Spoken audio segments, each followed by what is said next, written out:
নাইক্ষ্যংছড়ি উপজেলা সদর থেকে অন্তত ২০ কিলোমিটার দূরের পথ জামছড়ি সীমান্ত এলাকা।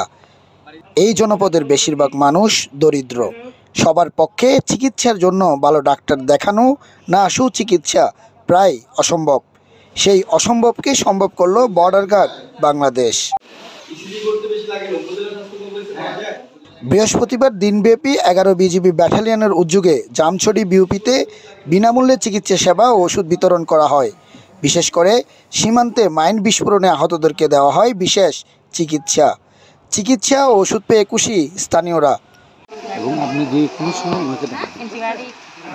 যে আমাদের রোগের ব্যাপারে ওরা ডাক্তাররা জানতে চাইছে যে আপনার কি রোগ, এ ব্যাপারে আমরা অনেক সেবা পাইছি, ওষুধ দ্বারাও ভালো দিছে।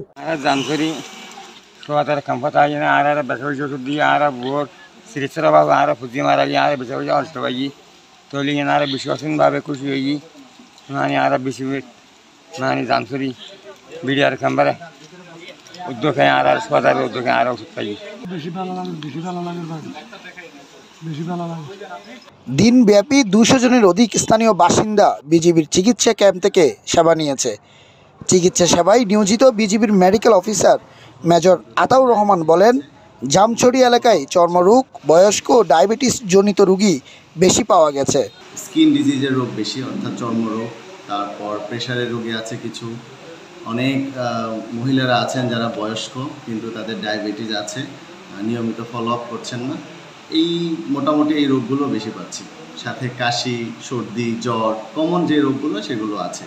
চিকিৎসা ক্যাম্প শেষে স্থানীয়দের অংশগ্রহণে অবৈধ সীমান্ত অতিক্রম, মাইন বিস্ফোরণ, চোরাচালান ও মাদক বিরোধী জনসচেতনতামূলক আলোচনা সভায় প্রধান অতিথির বক্তব্যে ১১ বিজিবির অধিনায়ক লেফটেন্যান্ট কর্নেল এস.কে.এম. কফিল উদ্দিন কায়েস বলেন, সীমান্ত অতিক্রম বন্ধ করতে হবে, চোরাচালান প্রতিরোধে সবাইকে একযোগে কাজ করতে হবে।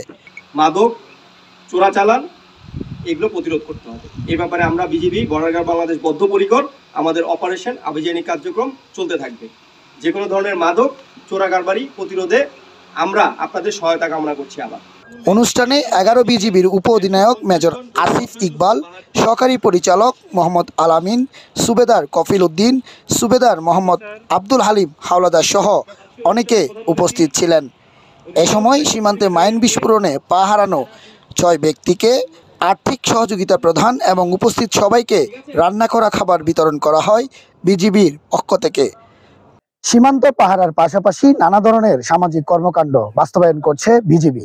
সীমান্তের এই মেডিকেল ক্যাম্প এই জনপদে ভূমিকা রাখবে অনন্য, বলছেন স্থানীয়রা।